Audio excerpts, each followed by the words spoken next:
et je ne dépasse pas ce niveau-là. Comment inciter... À l'occasion de séquences de travail sur la formation commune des brevets d'État, nous avons rencontré François Bigrel, professeur agrégé au Crèbes de Talence, formateur en sciences biologiques. Nous avons mis à contribution la richesse de son expérience pour éclairer nos préoccupations de formateurs. Et pour commencer... Pourquoi cet effort de réflexion sur la formation par les sciences biologiques? Moi, je dois dire que le moteur ce qui m'a fait fonctionner, c'est l'angoisse. C'est l'angoisse de ne pas répondre à des attentes. Et c'est l'angoisse qu'on me dise un jour, mais tu nous enseignes des trucs là, mais en quoi ça te rend pertinent sur le terrain? Les fois où on m'a dit ça, je l'ai toujours très très mal vécu. Donc cette espèce de moteur qui a fait que j'ai commencé à aménager les contenus, que j'ai commencé, et que je balbutie, et que je suis encore très très maladroit à parler de tout ça. Mais au moins j'assume de mieux en mieux d'être maladroit, ce qui est une sorte d'adresse. Et ce que je voudrais faire passer à travers en discutant comme ça, ou ce que je voudrais... bon, j'ai pas de message à faire passer, mais ce que je voudrais dire à d'autres, qui n'ont peut-être pas l'occasion de le faire émerger chez eux, parce qu'ils n'ont pas le temps de le faire émerger, c'est que la lecture du discours scientifique, la lecture des connaissances traditionnelles, la lecture m'amène à me rendre compte de son terrible émiettement, de son manque de sens, du manque d'effort qui est fait pour fédérer les connaissances et les rendre utilisables, les rendre compréhensibles, et qu'en fait, ponctuellement, elles ne sont pas utiles. J'aimerais discuter avec des gens de l'histoire des sciences, de l'épistémologie des sciences, de façon à ce qu'on convienne qu'elles ne sont pas exhaustives à résoudre notre problème, qu'il va falloir vivre avec le doute, qu'il va falloir vivre avec le questionnement, mais que dans le présent, il y a des réponses qui peuvent être apportées, parce que sur les lactates, dans un moment particulier, on sait des choses. Demain, il faut savoir que ça ne sera pas la même chose. Mais on peut tenter déjà d'utiliser ça et de voir comment on peut faire avec. Mais ce qu'il y a, c'est que ce n'est pas une connaissance figée, c'est une connaissance évolutive.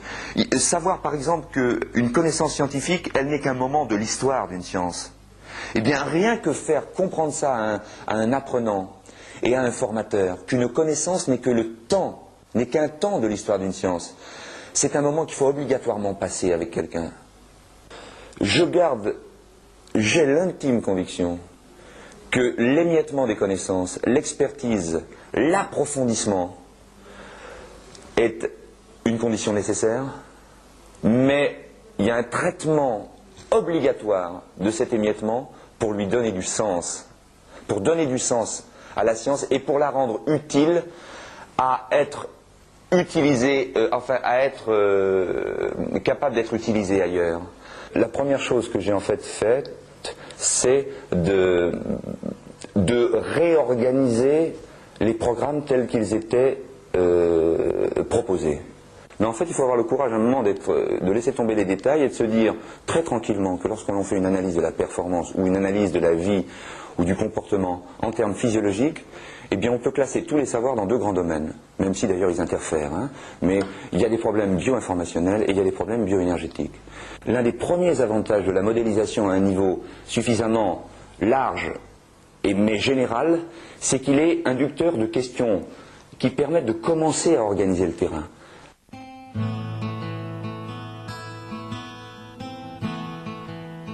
Mais ce qui est sûr, c'est que lorsque j'ai organisé les savoirs comme ça, pour les comprendre à un niveau de généralité suffisant pour pouvoir négliger les détails et être au cœur du fonctionnement, eh bien je me suis aperçu très curieusement que dans la tête des gens à qui je parlais, il y avait, non pas ce que j'étais en train de dire, mais il y avait des modèles cognitifs, il y avait des représentations qui fonctionnaient avec la même fiabilité, le même souci de se défendre, la même pertinence locale que l'on boucle dans une logique qui vous rend indestructible et qui fait que vous affichez toujours, clac, ce qui convient lorsqu'on vous pose une question. C'est-à-dire qu'il y avait dans la tête des gens des représentations simplifiées, simples, terriblement efficaces, souvent implicites, qui faisaient que c'était une sorte de modèle à eux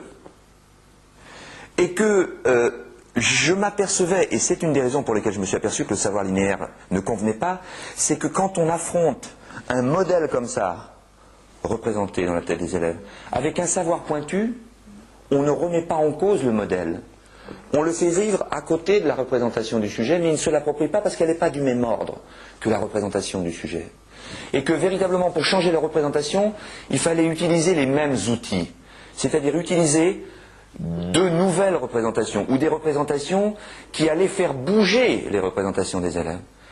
Et finalement, les modèles aujourd'hui que propose la biologie, mais que propose la psychologie, que propose le vivant, que proposent les systèmes d'une façon générale, sont des modèles simplifiés, édulcorés, que les individus peuvent s'approprier parce qu'ils leur trouvent tout de suite du sens. De quoi a besoin quelqu'un pour perdre sa représentation initiale? C'est qu'on ne le laisse pas en béance et attendre quelque chose en lui disant « plus tard tu vas comprendre ». Parce qu'il dit non, moi je fonctionne déjà, et le quotidien je le connais un peu. Si on veut déplacer ce qu'il y a dans la tête des individus qui sont devant nous, il faut qu'on leur montre, il faut qu'on soit capable de situer leur logique à une autre. Ou du moins, que la logique et la leur, qui est déjà faite de quelque chose d'important, leur histoire et leur expérience, il y a quelque chose qui puisse s'intégrer à cette logique. Et ce qui peut s'intégrer à cette logique pour la déplacer, c'est une logique qui lui ressemble. Oui, en fait, ce que tu viens de dire là amène à se poser une question qui est à quelles conditions on peut s'approprier un modèle. Donc en formation, comment arriver à faire passer ce principe et faire surtout en sorte que on ne soit pas aussi bête en fonctionnant avec un modèle que traditionnel. Il y a des gens qui ont pris le risque d'écrémer au sens où ils se sont dit, bon, je suis capable de me passer des détails.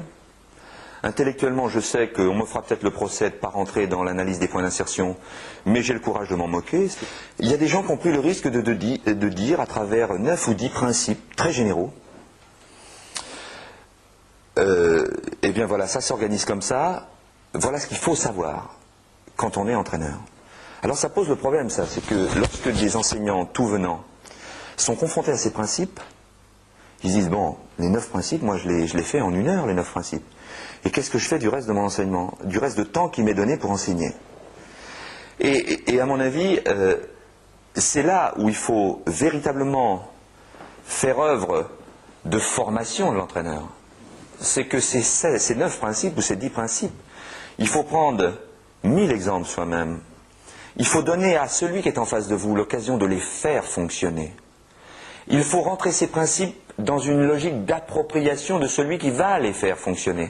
Entre ce que vous énoncez vous, et moi j'ai fait cette erreur, j'ai commencé à utiliser le modèle homéostatique, parce qu'il était l'objet de régulation, parce que je voyais qu'il était retour à l'équilibre instable, parce que je sentais que le vivant s'organisait comme ça. Et j'ai balancé ce modèle comme on balance un contenu descriptif sur la fibre musculaire. Et on peut être aussi bête à balancer des modèles que bête à balancer du contenu.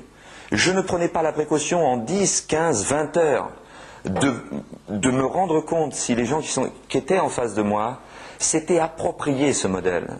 Je pensais que parce qu'il fonctionnait, il devait fonctionner dans la tête de ceux à qui je le disais.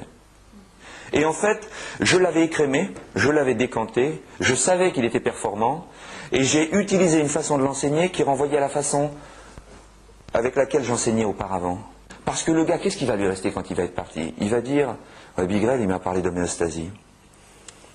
Bon, mais à une époque, les gens qui disaient ça en parlaient comme un label qui garantissait mon fantasme, mais qui garantissait pas du tout le fait qu'il se le soit approprié. Et de la même façon, je ne sais pas si vous comprenez ce que je veux dire, c'est-à-dire que il faut que le mot homéostasie ne fascine plus comme fascine le mot feedback ou le mot réflexe conditionné, mais qu'il soit tellement intégré qu'on puisse l'oublier, mais qu'on puisse à chaque moment dire que c'est en fait un modèle homéostatique, parce qu'on l'a fait fonctionner. Et comme par hasard, tout à l'heure je parlais du voyage qu'a fait l'entraîneur quand il connaît bien son job, et du voyage qu'a fait un biologiste quand il connaît bien son job, c'est que je suis convaincu qu'on va à un moment parler de la même chose. Et que je vais l'attirer dans mon terrain parce qu'il aura le filtre pour y venir. Et que je vais aller sur le sien parce que j'aurai le filtre pour y aller. Et qu'en fait, si je fais bien attention, si j'ai bien compris ce qu'est peut-être la logique de la vie, et sur le terrain, et dans la biologie, si on l'écrème suffisamment pour y trouver de l'ordre, un petit peu d'ordre, eh bien, ça va être un point. Ma représentation, la sienne, vont pouvoir se parler. Je vais pouvoir déplacer la sienne. Je ne voudrais pas me parler de mon expérience, c'est toujours difficile, mais j'ai été confronté à des cas Je me souviens d'un CTR de boxe, par exemple.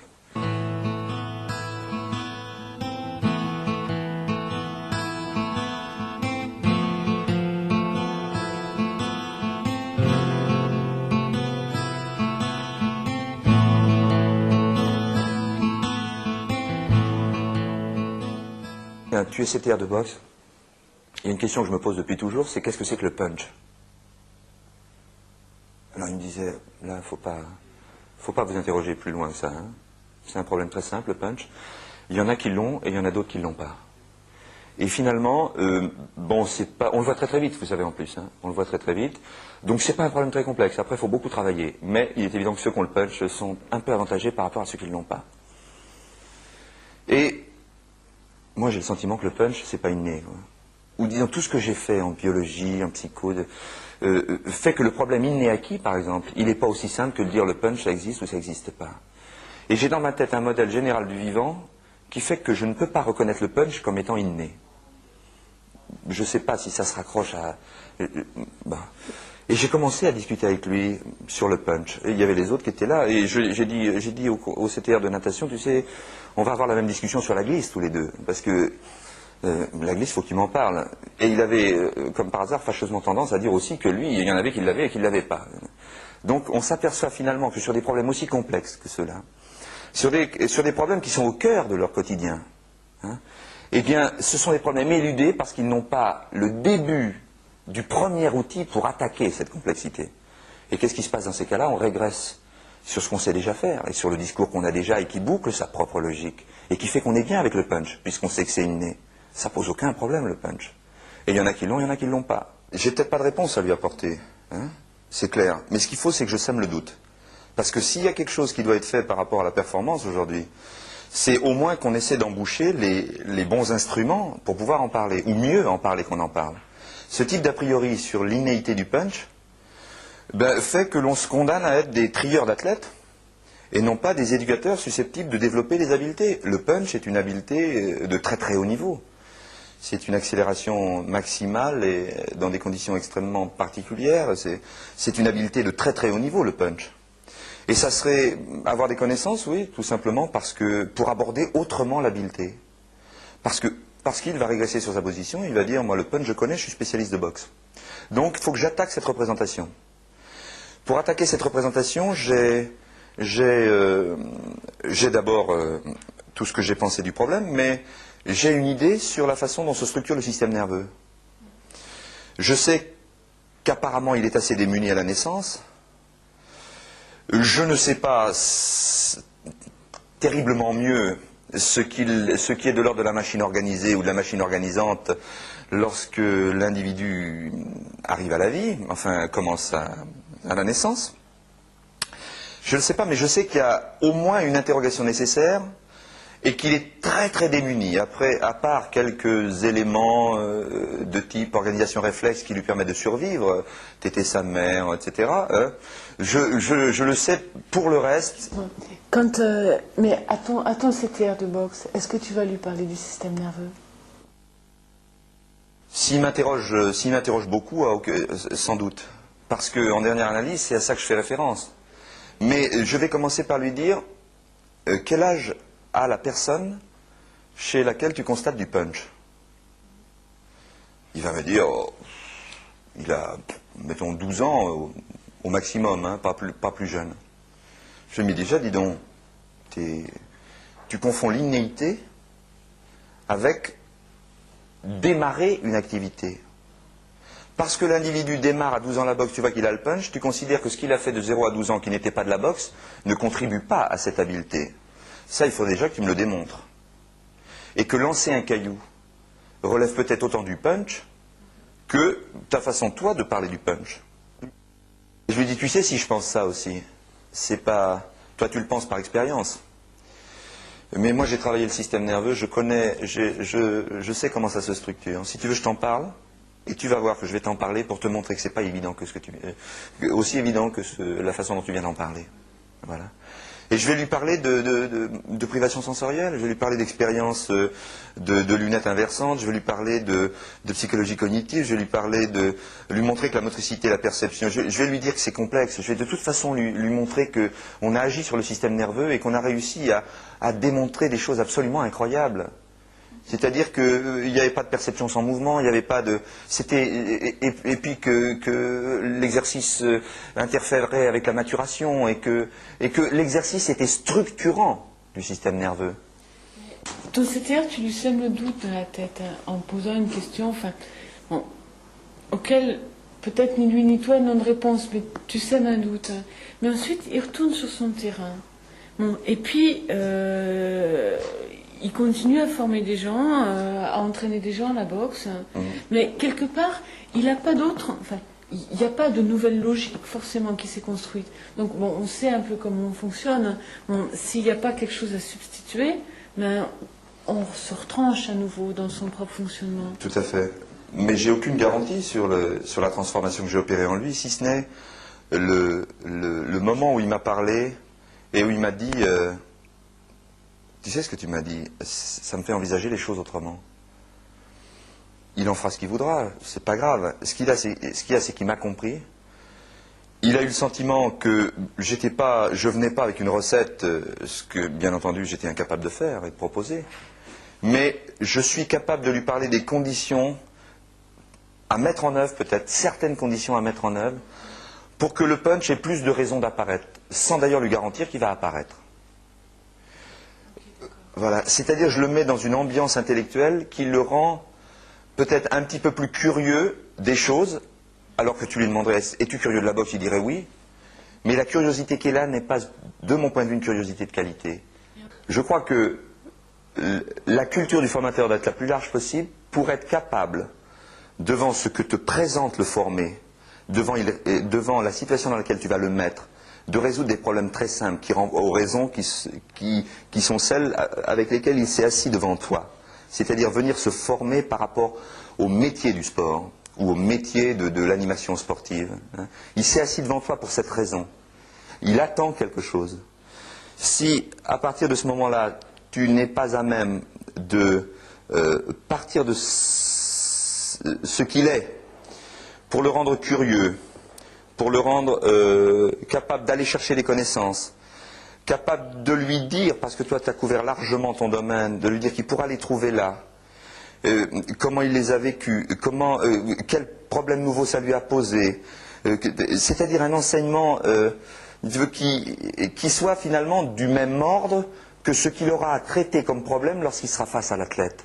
C'est-à-dire des problèmes de « j'ai un problème, je fais une hypothèse », je sais m'informer, je sais que cette information n'est pas exhaustive, et je vais aller un champ plus large pour essayer d'y comprendre quelque chose.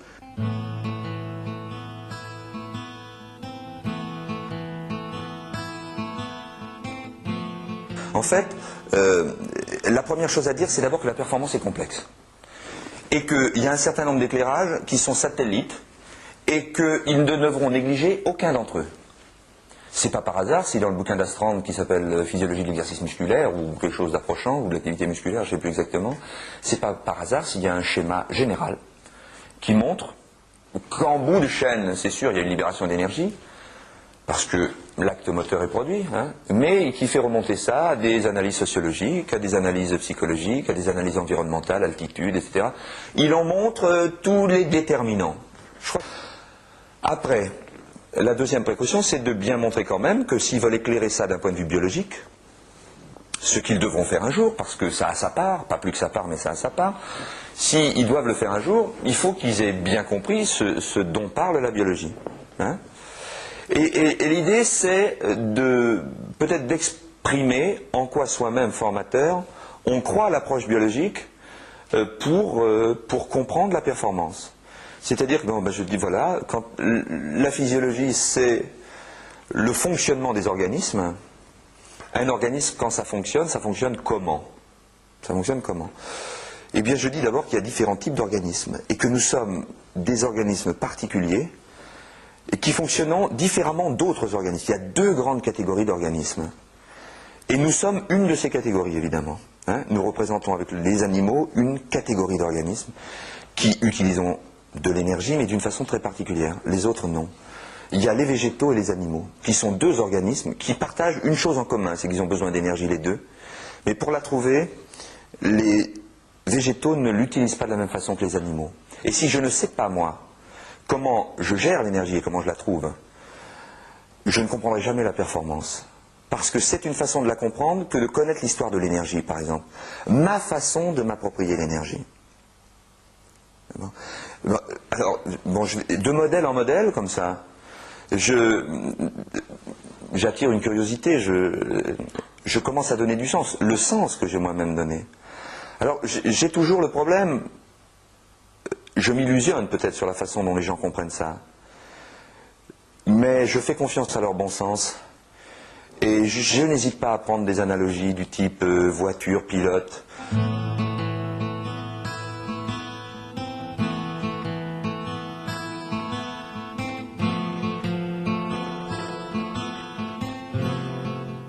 Est-ce que tu aurais des exemples d'images ou d'analogies que tu utilises dans tes cours? Une que j'utilise très très fréquemment et qui je crois est relativement opérationnelle parce que je l'ai bien huilée aussi, hein. Je l'ai répété de nombreuses fois.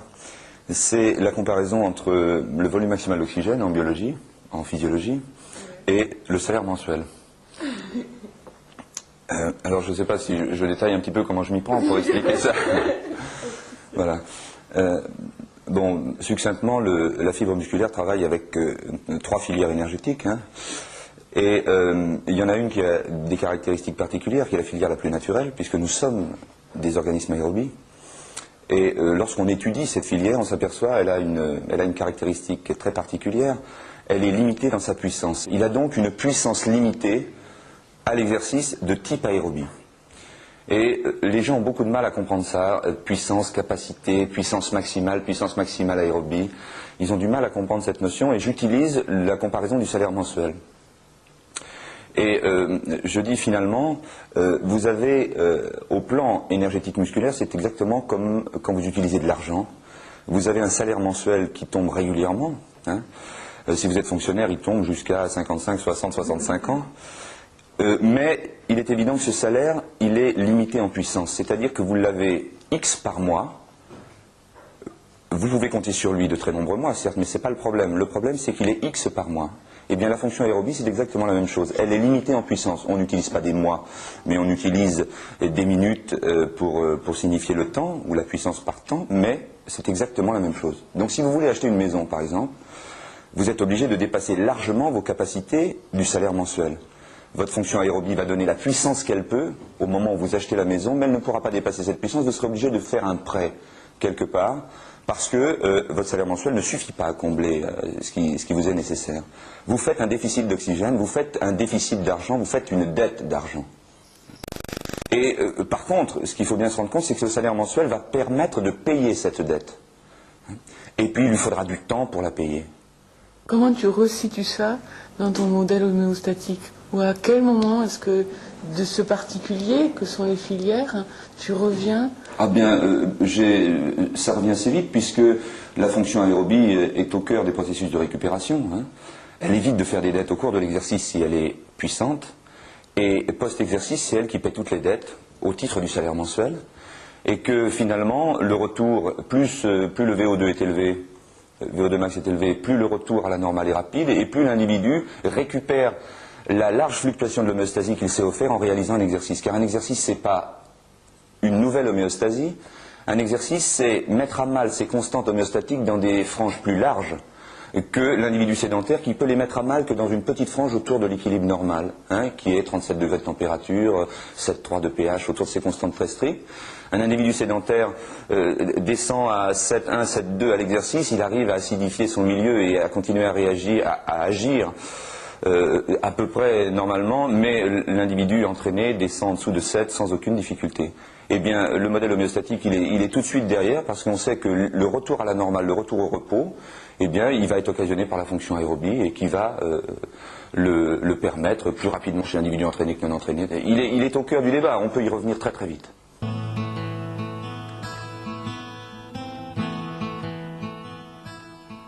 c'est pas parce que je suis prof de biologie ou que j'enseigne la biologie que je ne suis pas d'abord un formateur d'animateur en animation directe ou d'entraîneur. Bon, c'est ça mon objectif terminal. C'est pas de faire passer les connaissances biologiques. Les connaissances biologiques sont un prétexte, mais elles ne sont pas suffisantes à régler la totalité de mon problème. Il faut donc que je les traite, ces connaissances, et il faut que je montre moi-même, et c'est là où je crois que le formateur a une grande importance, il faut que je montre moi-même comment je les utilise et comment je vis avec elles. Je suis capable de dire qu'elles sont très importantes pour moi, mais que je ne les interpelle pas tout le temps parce que les problèmes ne relèvent pas uniquement de ce qu'elles représentent. Elles n'apportent pas de réponse, mais elles sont des réflexions temporaires, elles sont des déplacements de pensée, elles sont des occasions de s'interroger autrement, elles sont l'occasion de voyager intellectuellement, et non pas de boucler le réel sur le discours qui est celui des sciences, parce que ce n'est pas du même ordre. Donc il faut que j'invite celui qui est en face de moi au même rapport au savoir. Et c'est bien un rapport au savoir dont il s'agit, ce n'est pas l'utilisation du savoir. Mais dans le rapport au savoir, il y a l'utilisation du savoir. Mais en tant que telle, l'utilisation du savoir est insuffisante. Mais tu as parlé du terme pouvoir quand tu es en salle avec des stagiaires, à un moment donné, tu sens que les questions qui se posent, c'est pas les leurs, c'est celles qu'ils imaginent que toi, ou en tout cas la réponse que eux imaginent que toi tu attends. Oui. Les gens n'ont pas l'habitude d'avoir des réponses puisque tu es là professionnellement pour les leur apporter. Le maître apporte des réponses aux questions que lui-même pose. Et des fois, il ne pose même pas les questions, il amène directement les réponses. Donc il amène du contenu qui se suffit à lui-même et qui est censé répondre plus tard aux questions qui seront celles posées par le terrain. Et on sait fort bien qu'il n'y a pas de coordination entre ces deux moments. Moi, je crois que ce qui peut rendre un petit peu plus actif les élèves, c'est l'attitude de l'enseignant. On va revenir toujours à la même chose. Il faut qu'il ait le temps de le faire, il faut qu'il ait la culture pour le faire, il faut qu'il ait je dirais la fluidité intellectuelle de le faire, c'est-à-dire être capable de prendre la balle au bond de tout ce qui peut être dit par celui qui est en face. L'apprenant va émettre un certain nombre de propos sur une question, simpliste, faux, quel que soit le propos, il faut que le formateur soit susceptible de le prendre à la volée, ce propos, pour finalement l'inscrire dans quelque chose qui est bien connu dans la tête du formateur et qui va commencer à lui donner une logique, ou en rupture si c'est faux, ou en prolongement si c'est vrai, ou en déplacement, mais quoi qu'il arrive, la culture du formateur, qui lui a permis d'extraire des modèles, va le rendre capable d'écouter. Je ne crois pas à une espèce de génération spontanée d'une écoute de l'apprenant par le formateur, écoute qui devrait se structurer parce que l'apprenant qui est devant lui émet quelques propos vagues par rapport à une question posée. La pratique ne s'organise pas comme ça. La pratique, elle s'organise quand celui qui émet des propos sur la pratique est guidé par quelqu'un qui l'a compris, qui l'a approfondi, qui l'a modélisé pour la comprendre au plus large possible. Donc ce n'est pas le voyage du formateur qui est du complexe au simple, va lui permettre toutes les entrées possibles par rapport à ce que va dire l'apprenant et va lui permettre de s'adapter. Voilà comment je vois l'utiliser. Alors le modèle, il ne doit pas être livré en tant que tel, mais le formateur sait que dans sa tête, il a une idée de structuration de l'ensemble auquel il va raccrocher ce qui est dit. Moi, si j'ai en tête le modèle homéostatique en termes de physiologie énergétique, je vais, face à quelque chose qui va m'être dit sur la fatigue, je vais le prendre, ne pas le prendre, je lui dirai un moment, mais voyons, la fatigue, qu'est-ce que c'est à ton avis? Tu me dis ça, mais moi je travaille avec mon modèle homéostatique pour l'amener tout doucement à structurer la logique qui correspond à ce modèle. Je ne le livre plus en tant que tel, mais je l'utilise en toile de fond, moi, pour écouter et lui dire. Mais je ne lui livre plus le modèle homéostatique. C'est une façon quelle que soit la maille ou le fil de laine qu'il me donne à tirer, l'apprenant, je suis capable, parce que j'ai une culture assez large du problème, et parce que j'ai modélisé pour quoi qu'il arrive, être prêt à tout type de remarques, que, quelle que soit la chose qu'on me dit, je peux au moins plaquer le modèle général si je n'ai pas de connaissances très pointues sur le domaine soulevé. C'est-à-dire c'est un référent que j'ai en tête et que j'utilise pour commencer à ordonner un tout petit peu ce qu'il y a dans la tête de l'apprenant. Je crois qu'il faut être à un niveau de généralité où chacun se sent interpellé dans sa pratique, à condition qu'il en ait une. Et ça pose le problème de l'histoire des individus qui viennent en formation, et pose le problème du niveau initial. Mais à l'extrême, quand on fait de la biologie, on peut se questionner sur manger, boire, dormir. Mais on a toujours la pratique d'une vie quotidienne, et faire de la biologie, c'est interpeller la vie quotidienne, et l'extrémiser, c'est le cas de la performance.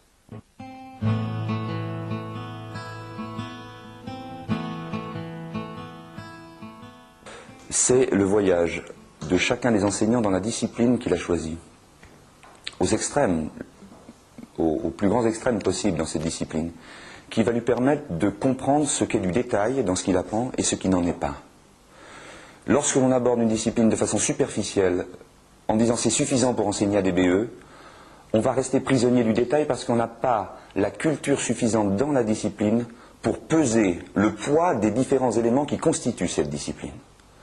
Donc pour tenter des manœuvres interdisciplinaires, de toute façon, il faut être un expert le plus grand possible dans une discipline particulière, parce qu'il n'y a que ce voyage-là qui permet le tri progressif de ce qui est du détail ou ce qui n'en est pas.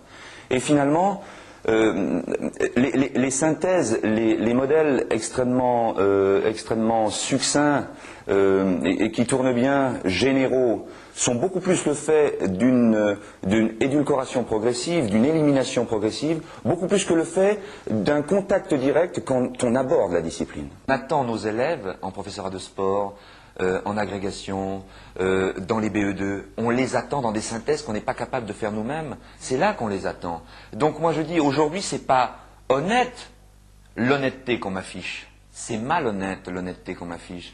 Et que si on est enseignant, si on est enseignant de formateur dans les professorats de sport ou le BE2, annonçons que ces synthèses sont très dures, montrons comment on les fait nous-mêmes, les chemins qu'on a pris pour les tenter, mais ne renvoyons pas les synthèses aux formés ou dans le futur, parce qu'eux ne les feront pas. Et ils vont régresser, linéariser les connaissances et s'illusionner sur leur pertinence. Pas de formation, et qui plus est, plus grave, sanctionner le jour du concours.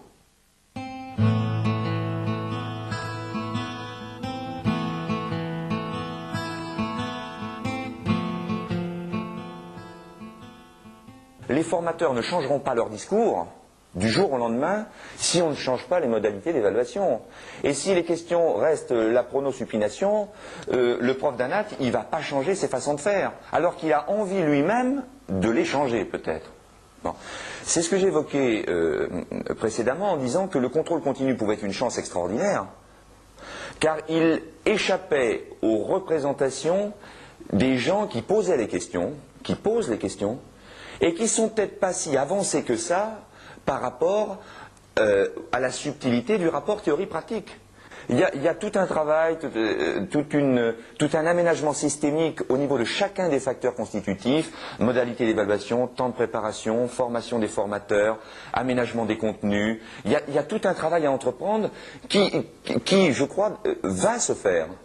Parce que actuellement, eh bien, il y a des stages où les formateurs sont invités à se regrouper pour discuter de leur travail et comment ils l'envisagent et comment ils s'y prennent et quelles avancées de leur point de vue ils ont fait par rapport à la façon dont ils avaient de travailler auparavant. On va essayer d'écouter, on va essayer de s'écouter les uns les autres dans nos motivations, dans nos façons de faire et dans les perspectives qu'on a entrevues.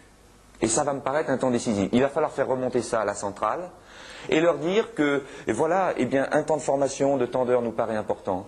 Un programme avec des entrées et une logique comme ça nous paraît important.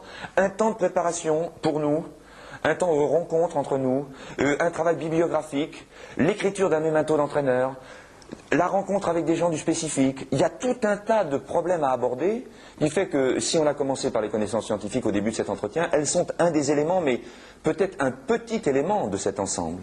Et que rien ne changera de toute façon si l'écologie spatio-temporelle, on pourrait dire, ne change pas.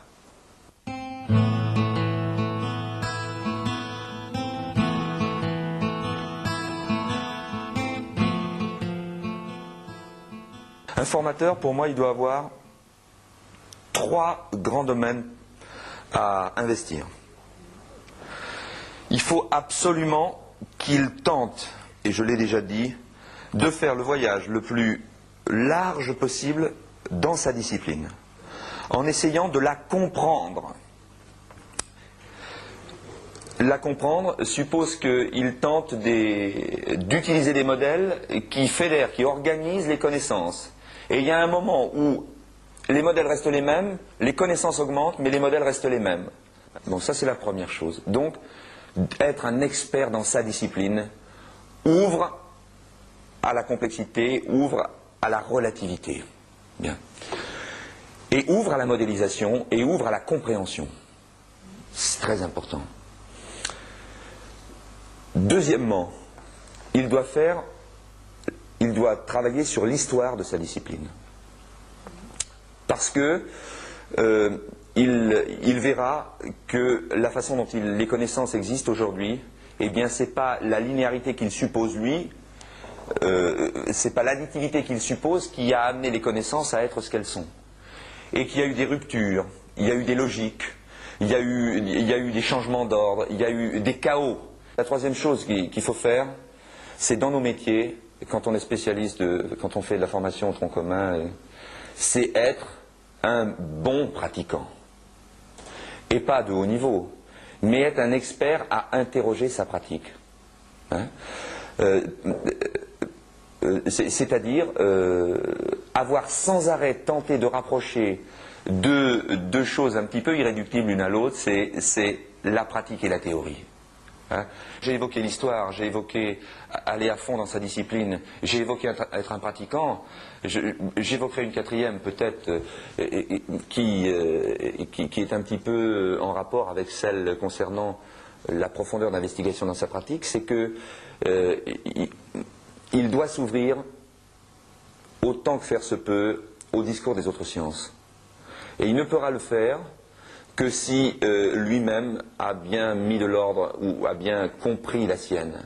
La seule chance de l'interdisciplinarité, et je l'ai déjà dit, c'est que chacun ait bien ordonné son propre domaine pour pouvoir parler avec d'autres qui auront fait la même chose. C'est-à-dire s'ouvrir aux autres choses, parce que commencer à jeter des ponts entre la théorie et la pratique, et entre les connaissances entre elles.